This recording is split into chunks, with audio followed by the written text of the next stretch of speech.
What if the most dangerous episode of television history wasn't lost, but hidden? Not destroyed, not erased by accident, not forgotten in some dusty archive, pulled, locked away, silenced for more than half a century. For 55 years, one episode of The Twilight Zone existed like a rumor.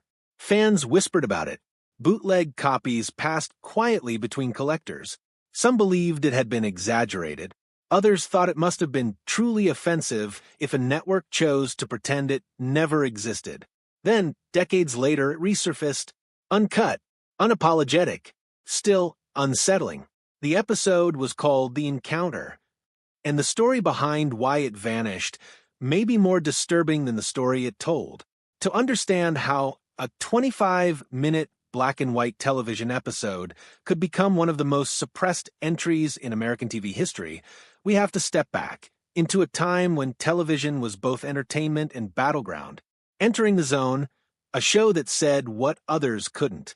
When The Twilight Zone premiered on October 2nd, 1959, television was safer, cleaner, predictable. Sitcom families solved problems in 30 minutes. Western heroes wore white hats. Morality was clear. Good and evil were easy to spot. Then came Rod Serling. Serling had served in World War II. He had seen real horror, combat, death, the chaos of human cruelty. When he returned home and began writing for television, he quickly discovered something else. Truth was harder to show on American screens than fiction. In 1956, Serling wrote a teleplay inspired by the lynching of Emmett Till. Network executives gutted it. The victim was changed, the setting altered, the racial truth erased. Sponsors were nervous. Southern affiliates threatened backlash. The story survived, but its meaning didn't. Serling learned a lesson. If you couldn't say something directly, you had to disguise it. And so, The Twilight Zone was born, not just as science fiction, but as camouflage. Aliens became metaphors for racism. Time travel exposed hypocrisy. Nuclear apocalypse revealed human selfishness. Monsters often turned out to be ordinary people. The format was radical for its time, an anthology series. No recurring cast, no ongoing storyline. Just a new world every week. A new moral puzzle. A new, uncomfortable question. And always Serling's voice, calm, measured, almost gentle. But beneath that calm was warning. The show emerged during the height of the Cold War. Americans were building bomb shelters while buying new cars. The Red Scare lingered. Nuclear anxiety hovered in the background of daily life. Patriotism was loud. Fear was louder. Serling used speculative fiction as a shield. Network censors were less likely to object to a story set on Mars, even if it was really about Alabama. Sponsors tolerated robots more easily than civil rights debates. For years, it worked, until it didn't. The episode that crossed the line. On May 1st, 1964, during the show's fifth and final season, an episode aired that would never be shown again for decades. Its title was simple, The Encounter. The episode is deceptively minimal. 2 men, 1 attic, a single room for the entire runtime. No special effects, no elaborate sets, no alien creatures or twisting timelines. Just conversation. At first glance, it seems harmless. A middle-aged World War II veteran named Fenton is sorting through old belongings in his attic.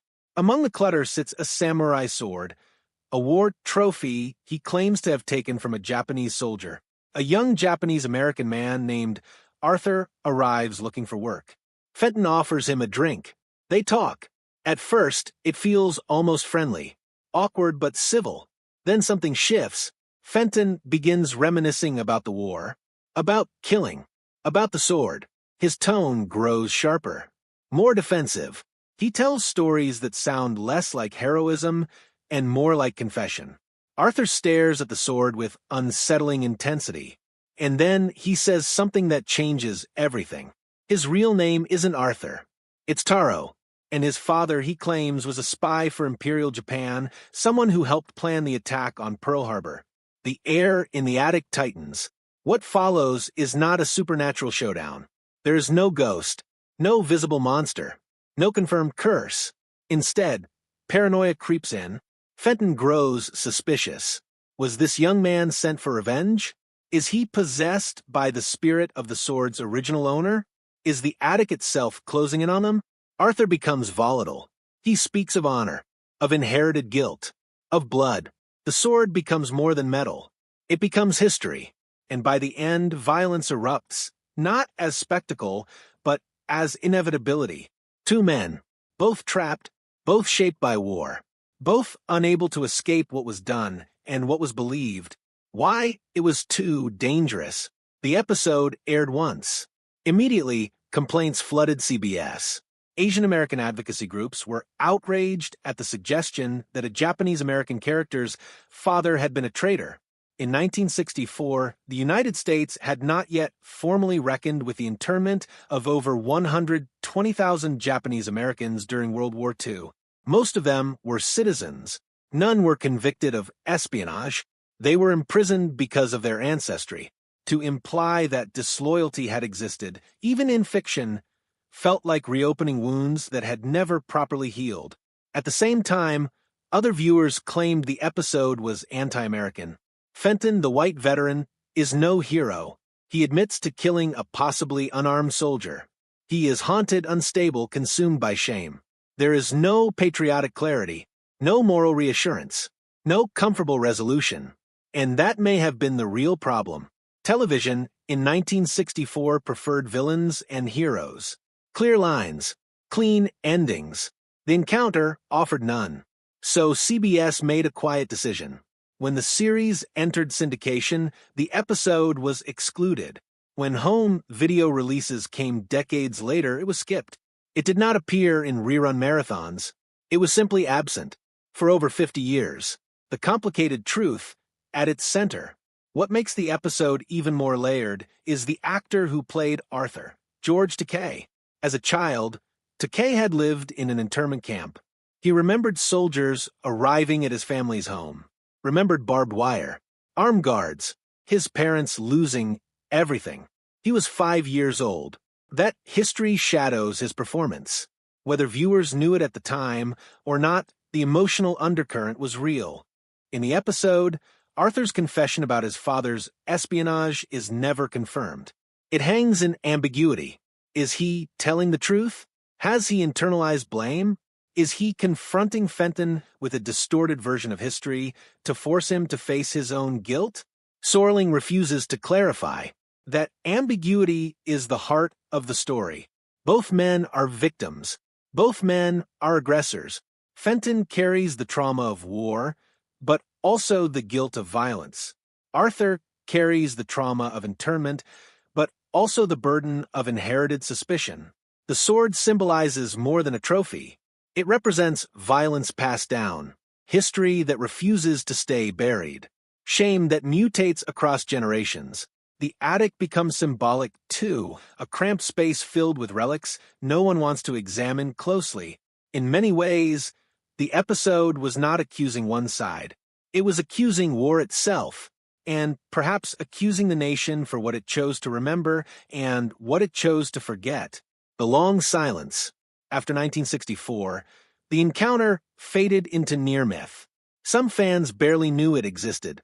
Others sought out rare recordings. Film historians debated whether it had truly been that controversial.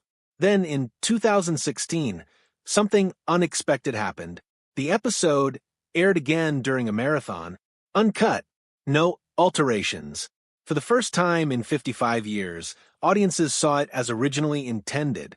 The response was not outrage. It was reflection. Viewers found it intense, uncomfortable, deeply psychological.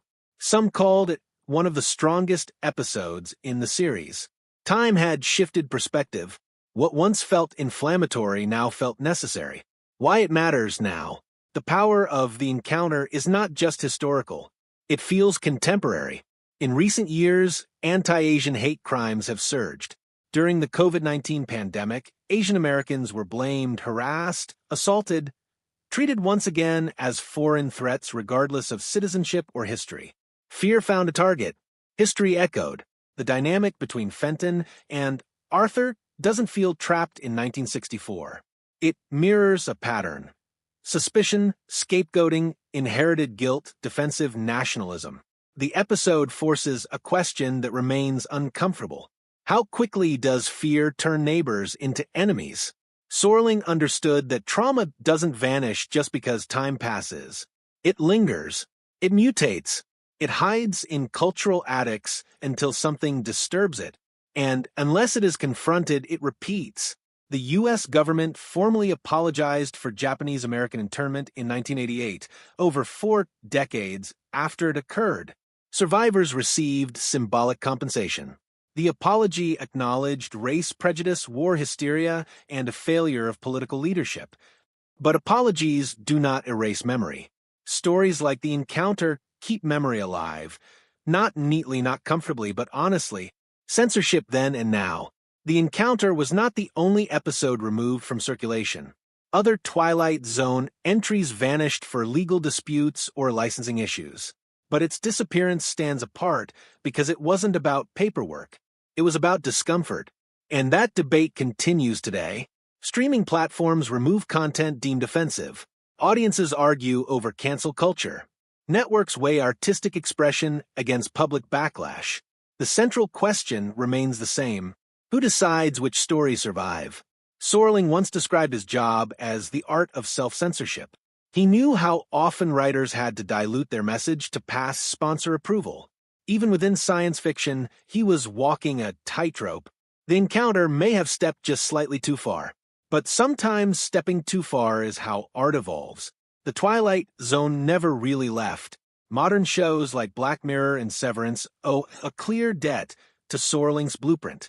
They present familiar worlds, distort them slightly, and reveal uncomfortable truths. New revivals and adaptations continue to emerge. The hunger for morally ambiguous storytelling has not faded. It has intensified. Perhaps that is why the encounter feels less like a relic and more like a warning that arrived early. It asks questions we still struggle with. What does patriotism mean when history is complicated? Can trauma be inherited? Is silence safer than confrontation? And most importantly, what happens when we bury stories instead of facing them? For 55 years, one episode sat in the shadows. Now it stands as proof that difficult art doesn't disappear. It waits, and when the world is finally ready, it returns, not softened, not simplified, but still asking the same question Rod Sorling posed decades ago. What kind of world are we building? Because somewhere between memory and denial, we may still be living in the Twilight Zone.